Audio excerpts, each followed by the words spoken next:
Okay, 3, 2, 1. Okay. Yan. SL natin, taas lang ng order block. Yan, dyan lang. Okay na yan. Tapos yung... Okay, nice. Okay, ito na yung short sa wakas. Okay, first confluence check, second confluence check, third confluence check, fourth confluence. SMT check. 4 confluences. Pag natalo to, hindi masakit. Okay, nice. I'm short 20,157. Tapos, SL ko 20,185. Ang TP natin, guys, wait, hanap lang ako ng valid logical area for TP. Saan na yun?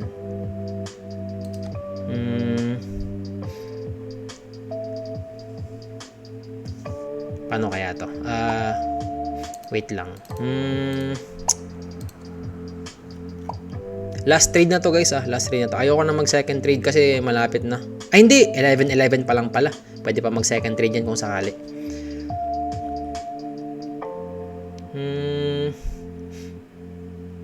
Check na natin to. Kung pasok to.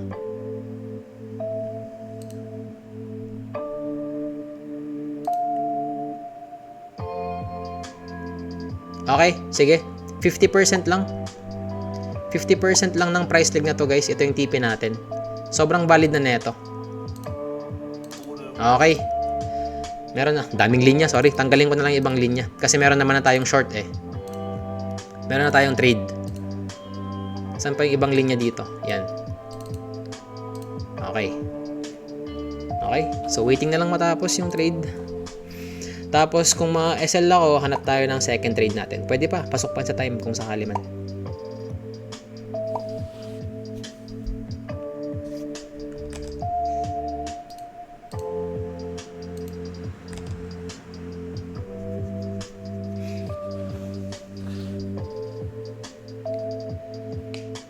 Ilang points to kung sakali? 30 plus points. Not bad. Okay?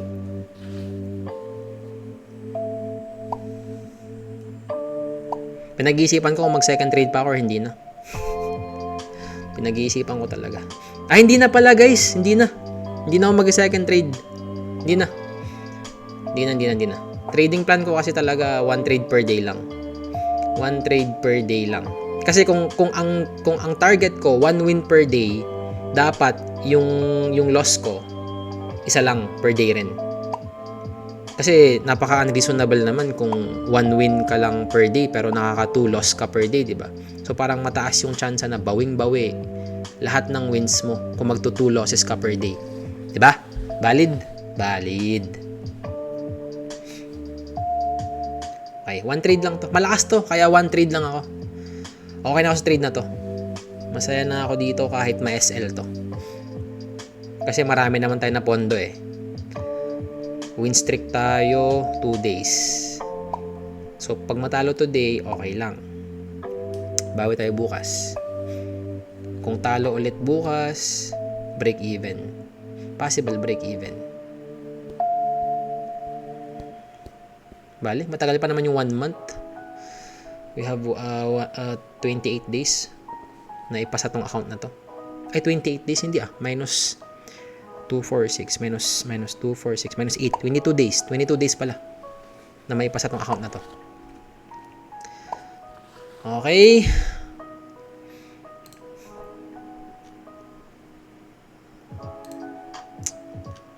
Sa ES. Ano meron sa ES na pwedeng wala. Boring tong ES ngayon. Yun lang, SMT lang yung merong something sa ES.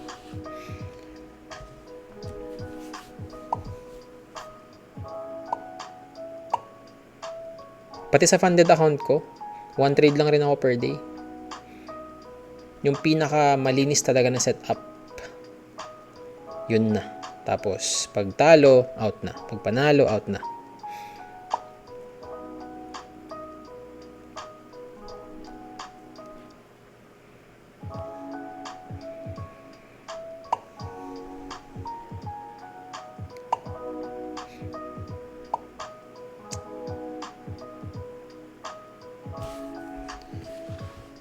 5 minutes time frame. Anong meron sa'yo? Okay.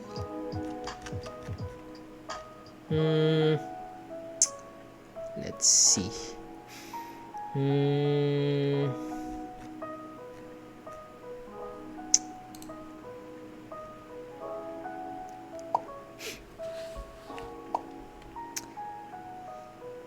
Pinag-iisipan ko kung i-move ko yung TP ko dito or dito.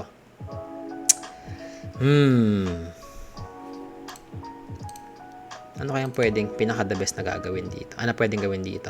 Sige, okay na dito yung TP ko. Diyan na lang. Yan. Diyan na lang. Okay na yan. Dito. Yan. Okay. Kasi ayoko yung takbo ng market. Kasi pwedeng meron kasing breaker dun eh. Meron kasing breaker dun, guys. Kaya ayokong possible maging breakaway gap to. Possible na possible. Itong maliit na to, guys. Yan, oh. Yan. 5 minutes FBG. Possible na possible maging breakaway gap yan. Ba't mo nasabi? Secret. Sa ES, meron rin. Tapos pwede siyang gumawa ng divergence. Sa ES kung sakali. Oo, tama. Kasi feeling, tingnan nyo yung ES. Ang bagal, Ang bagal. Win, boom. Wala pa lang, bro eh. Huwag mong batiin. Mamaya matalo dahil nabate eh. I-move mo na kaya yung SL mo sa break-even. Hindi pa pwede. Wala pang rason para i-move yung SL sa break-even.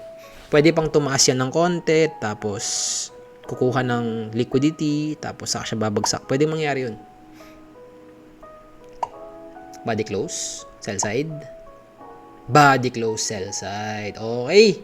So, expect natin, kukunin na yung TP natin. Win, win. Di pa tapos yung trade, wag nyong batiin. Wag nyong batiin, guys. Wag. Malakas ang bate. Malakas ang pagbate. Malakas ang pagbate. Parang double meaning yun,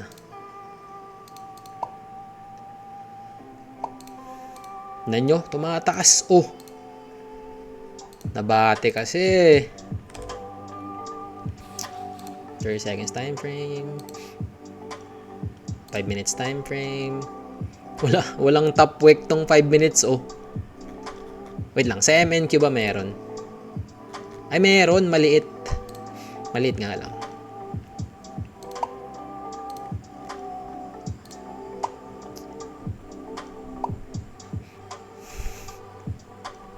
Look.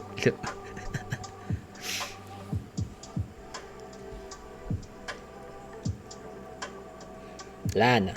Tumataas na. Binati nyo kasi. Wala na. Nabati kasi. Pati sa ES pala, Wala siyang top wick.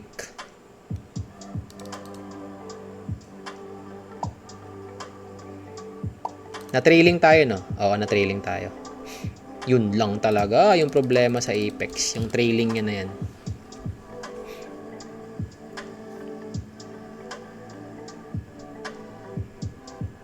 Wait lang, ilan yung peak ng profit natin kanina? Hindi ko napansin. Ilang points to? 17 points. Wait lang, 17 points. Tapos naka 2 contracts tayo. So, ibig sabihin, 20 times 2, 40 times 17 points, 680. 680 USD yung peak profit natin kanina. Not bad.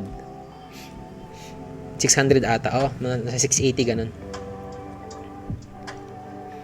Nabate na. Yan kasi. Binate nyo. So, ibig sabihin, kung mag-fail tong trade na to, hindi siya nag-inducement. 1 minute time frame.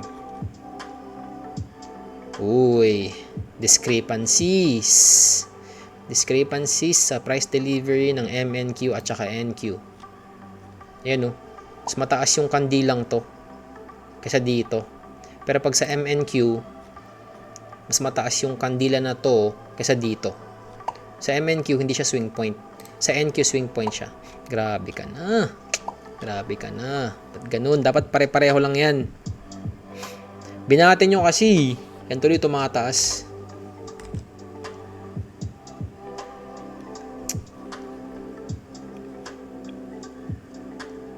Wait lang, 5 minutes time frame. Itong price leg na to. Yan. Ay, sorry. Fibonacci. I-fib natin. Itong price leg na to. Tapos dito. Okay, punta ka ng discount. Ayun, may nakita akong confluence.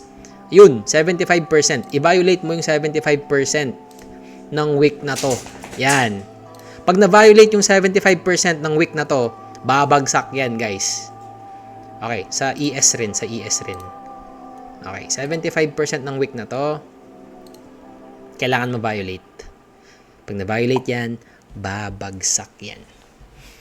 Anong meaning ng 75%? Bakit 75%? Secret.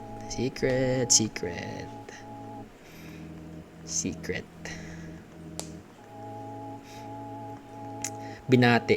Ayan na ES.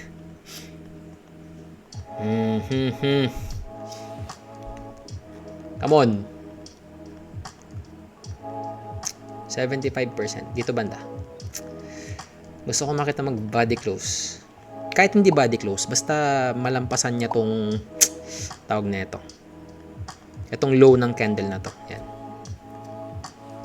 Sure na yan. Win-win. Wala, hindi pa sure yan. Binabati nyo kasi. Huwag nyo kasing batiin.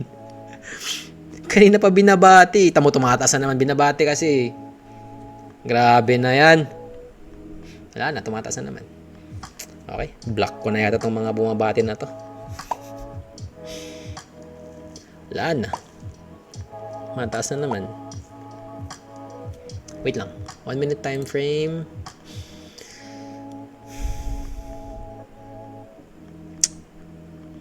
...30 seconds time frame. Corny kasi 30 seconds time frame eh. Nagbabug siya. Ilang minutes bago matapos yung 5 minutes candle? 5 minutes time frame. 5 minutes time frame. 2 minutes left bago matapos.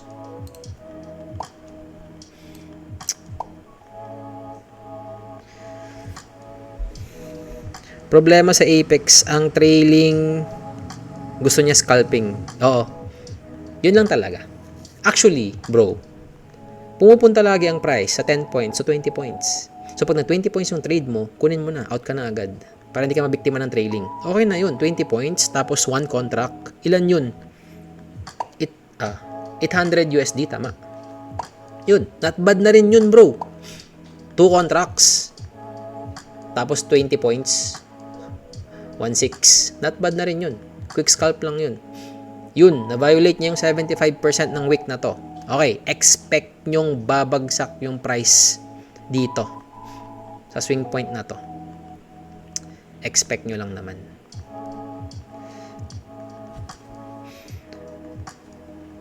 Ayan na, congrats na agad. Wala, binabati nyo kasi hindi pa tapos eh. Wala, tumataas na naman.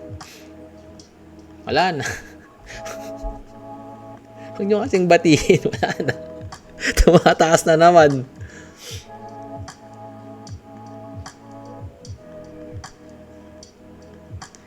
Binabati kasi.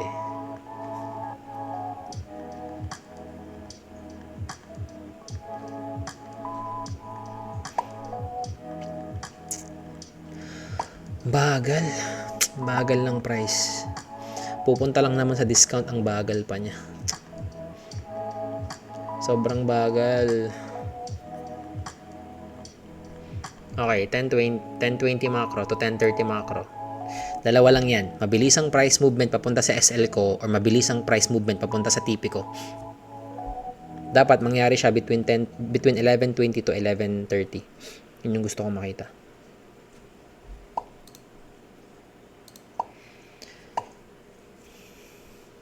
Okay, 27 seconds bago matapos yung 5 minutes candle.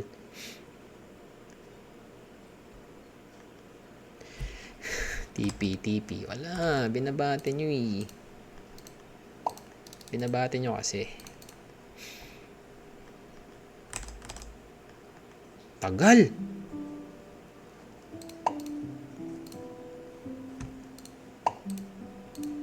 Tagalgar. Ayun, ni-respect niya yung 75% pero nag-lower low siya. Okay, meron tayong next na 75% na babantayan. Ito yung pangalawa. Saan na yun?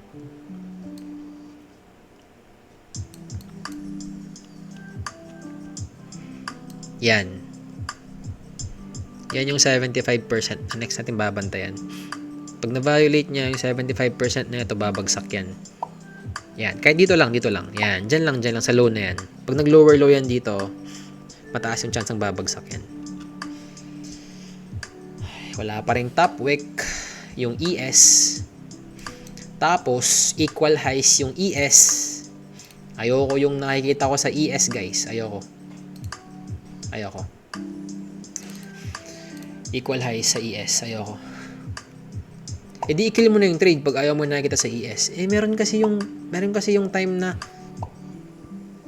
babagsak mo na yung price hanggang dito, mag-turtle soup siya. Okay, babagsak yung price hanggang dito tapos sa kanya kukunin yung equal highs. Pwede kasi yun, nangyayari talaga yun. Kaya ayokong i-kill yung trade ko. Pwedeng mag-turtle soup yan.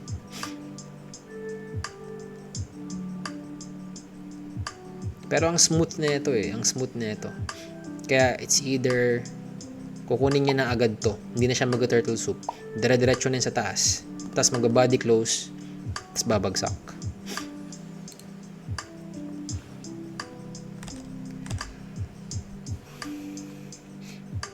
Kasi may mga traders kasi na may mga ICT traders kasi na equal highs to. Nice. Sige. Kukunin ng price tong equal highs na to. So, dito pa lang nakalong na sila. Parang inuunahan nila na makuha yung liquidity. Inuunahan nila yung liquidity grabbing. Meron ngang turtle soup na concept, diba?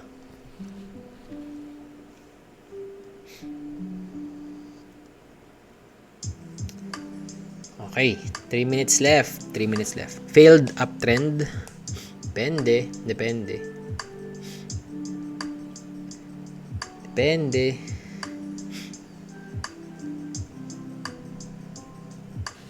Grabe, ang tagal. Promise, ang tagal ng trade na to.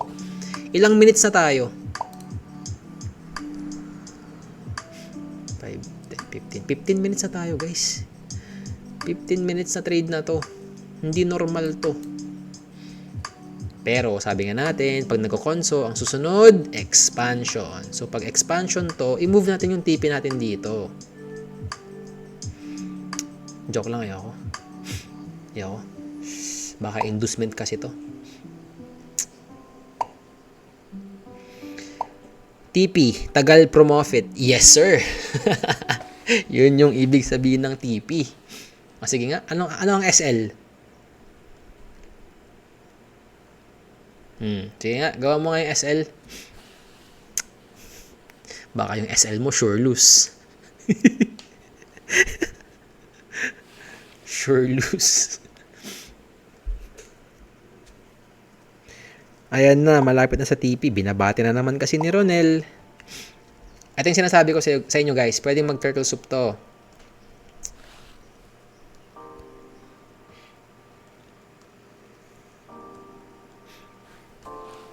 In other words, merong ibang mga trader na ginawang resistance itong area na to. Tapos, yun yung strategy nila. Uy, resistance. Sige, sell tayo sa area na to kasi resistance. So, nag-sell sila, pinaburan sila. Okay, pinaburan yung short nila. Yun nga lang kasi, pag pinaburan sila, kailangan nilang tumipi agad sa reasonable level. Pag hindi sila titipi agad sa reasonable level, at greedy pa sila, kukunin ng market yan mamaya. Itong equal highs na yan. Okay, paunahan guys ha, paunahan. Ayun, paunahan. Naiinis na ako sa ginagawa ng ES. Paunahan na to. Okay. Meron tayong swing point. Yan. Okay, swing point yan. Ito yung binabanta natin swing point. Ito yung TP natin. Ito yung ES. Paunahan yan. Okay? Paunahan yan. Kasi pwedeng mag-divergence yan eh. Feeling ko mauna yung NQ. SL. Sorry, Lods. Lakasal ka ng trip mo, Jonas. Okay. Okay, malapit na sa TP. Okay, konti na lang. Ibigay mo na, Gar. Okay. Konti pa. Bang! Tapos ang Thursday. Ganon. Ay, nako, ganon. Ganon kasi yun. Ganon. Okay, that was a 1,100 USD win. Edit. Okay, so far progress natin 2389. Okay, edit natin 'yan, 2389. 2389 tama. 2389. Okay, tapos wins 3. Losses 0. 100% win rate so far. Nag-expand pa nga. Iyak ang basher. Sana may basher. Sana talaga. Ayun na nga sinasabi ko sa'yo. After accumulation, expansion. Pero okay lang. Okay lang. Kasi pwede maging inducement to, guys. Pwede maging inducement to. Okay? Valid yung TP mo. Valid na valid yan. Okay? Ito yung sinasabi ko sa inyo, guys. Wait lang. Saglit. Okay. Win tayo dun. Okay? Ngayon, trade breakdown tayo para may idea naman yung mga makakapanood ng video na to in the future. Okay? So, nangyari niyan, 5 minutes time frame. Okay. Ang nangyari niyan, pagbagsak ng market, kumuha siya ng liquidity. Pagka-open ng market, kaninang 9:30, opening, bumaba siya. Okay, kumuha siya ng mga naka-buy or naka-long na mga traders. Kumuha siya ng stop loss or orders. Okay? Or yung mga naka-buy limit, pwede rin yun. Ngayon, mag-focus lang tayo sa stop loss nila. Okay? So, may mga naka-buy na traders, kinuha yung stop loss nila, tapos tumaas ng sobra yung price. Ngayon, ang ina-anticipate ko kasi, dalawang scenario. Maglo-lower low muna yung price bago tumaas. So, ang nangyari niyan, pagkabagsak ng price, tumaas siya agad-agad. Okay? Wala siyang lower low na ginawa. So, ibig sabihin nun, mataas yung chance na fake lang to. Fake rejection lang to. Okay? Paano naging fake rejection? Secret. Hindi ko pwedeng sabihin. Okay? Tapos, tumaas siya ng sobra. So, ang bias ko, bullish na. Okay? Kasi meron tayong sensitive level, 830. Sensitive level yan. 930. Sensitive level yan. London high. Sensitive level yan. Ibig sabihin, may mga traders na naka-short kaninang London session pa. Okay? Ngayon, greedy sila. Ayaw nila mag-take profit. Kinuha yung stop loss nila. Or kung nag-trail man sila, saan sila banda nag-trail? Dito banda sa 8.30, dito banda sa 9.30, nag-trail na sila ng stop loss or profit nila. Okay, nice. Ngayon, tumataas na ng sobra yung price. Tapos nakita ko, dito pa lang kanina yan. Gustong tumaas ng price sa London high. So, ang gusto ko sana, babalik muna yung price sa area na to. Yan. Bago tayo mag-buy. Okay? Bago tayo mag-buy. Kumbaga parang may mga naka-long na traders dito. Gusto muna nating ma-stop loss sila. Tapos pag na-stop loss sila, dun tayo magbabay. Okay? We enter buy or long the moment na yung ibang traders na stop out na. Okay? I-visualize nyo kasi kung saan yung mga stop loss ng mga ibang traders. Kung ano yung ginagawa nila. Lagay yung sarili nyo sa sapatos nila. Okay? So, wala akong nakitang inducement dito or liquidity grab dito. Meaning, mataas yung chansang babagsak yung price. Okay?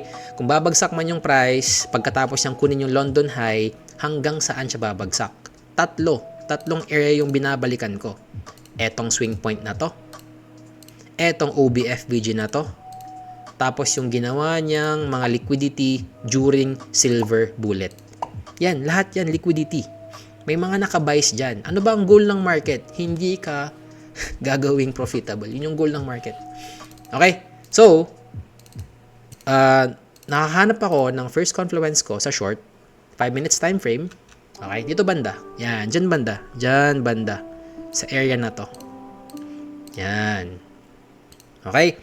Tapos, second confluence, 1 minute time frame. Hindi, sorry. Dalawa yung confluence ko sa 5 minutes. Dalawa na agad yun. Third confluence, 1 minute time frame. Tapos, fourth confluence, SMT divergence. Saan yung SMT divergence natin? Andito. Lalagyan ko ng label dito. SMT. Okay? SMT. Tapos sa NQ, sa ES kanina, meron tayong SMT.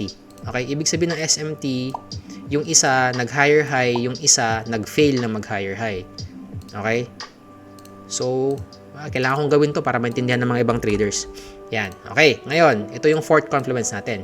So, lahat ng rason, sinasabi na babagsak yung price. Okay? Ngayon, bakit ayoko mag-hold ng trade ko? Kasi nga, meron tayong 1 hour PDRA dito. Meron tayong 1 hour PDRA dito. Na possible na balikan ng price. Yan. 1 hour PDRA dyan. Kasi ang pwedeng gawin ng price, babagsak muna, sa kanya itutuloy yung pagkuha sa PDRA na to. Tapos, kung i-fib mo yung 1 hour time frame, okay, yan, 50% or premium yung area ng PDRA na to. So, gustong-gusto ng price, bumalik muna ng premium bago bumagsak ulit. Okay, kaya ayokong mag-hold ng short ko. Yun yung rason. Okay? Be wise. Be wise. Lagi. So, yun. Okay? So, tanggalin natin to. Tapos, pagkatapos nun, so, ang pinili kong TP is etong area lang na to. Yan. Ito lang. Yan lang. Tapos, meron FBG dito. Dito ako nag-short sa FBG na to. Okay? Tip ko sa inyo guys, wag kayong basta-basta nag-recognize ng SMT. Meron ka pang kailangan i-consider na factors, hindi factors, bago siya maging SMT. Merong fake SMT, merong real SMT, merong fake rejection, merong real rejection. Yun yung pag-aralan nyo. Okay? Tapos, ayun, naging patient tayo ng ilang oras. 1 hour. Tapos, yun, 2 hours guys. 2 hours tayong umupo at naghintay ng trade. Ano ang conclusion natin? Patience pays. Okay? Kung walang trailing ang Apex, a-adjust mo pa ba TP mo? Actually, kung walang trailing ang Apex, hindi ko pa rin pwedeng paano ko ba sabihin to? Hindi ko pa rin pwedeng i-adjust yung TP ko. Kasi nga, yung in-explain ko kanina, merong 1 hour PDRA at saka premium na gustong puntahan ng price. Pwedeng dumire-diretso yung pataas. Pwede yun. Pwede yun. Okay? Pwede yun. Kasi sabi ko nga sa inyo dati, di ba? Pwedeng mag-retrace ang price during lunch macro na. Kasi, di ba, trending kanina yung price ng New York session. So, pwedeng mag-retrace yan lunch macro na or PM session na. So, yun. Win streak so far. Ganun.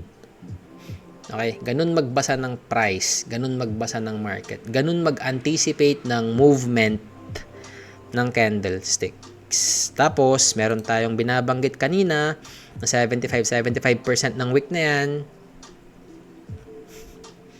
Additional confluence lang yun. Okay? Patience. Okay, ganun. Hindi mo na kailangan ng indicators, hindi mo na kailangan ng maraming trend line. Hindi kasi ganun mag-trade, guys. Ang trend line, nagbibigay yan ng pattern. Okay? Hindi ka nagtitrade based sa pattern. Nagtitrade ka based sa logic. Mag-trade ka based sa logic, wag sa pattern. Kasi kung pattern lang naman pala ang basihan ng mga nangyayari sa market, edi ang dami ng pumaldo. Pero hindi. Bakit konti lang ang profitable na traders? Kasi hindi nga pattern. Elliott wave, no. Evolved price action lang Elliott wave. Okay, trend line support, trend line resistance, walang ganun.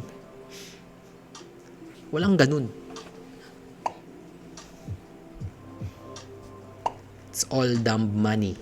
You trade based on logic. Sa mga makakapanood nito, Okay, think again. Ganun yung real trading. Okay, isipin mo saan, ano yung ginagawa ng majority na pag naipon yung majority na tao na yon, nagbi-build up siya ng pera. Bibuild siya ng liquidity. Yun yung gustong targetin ng market. Okay? I-anticipate mo saan yung mga possible na stop loss nila.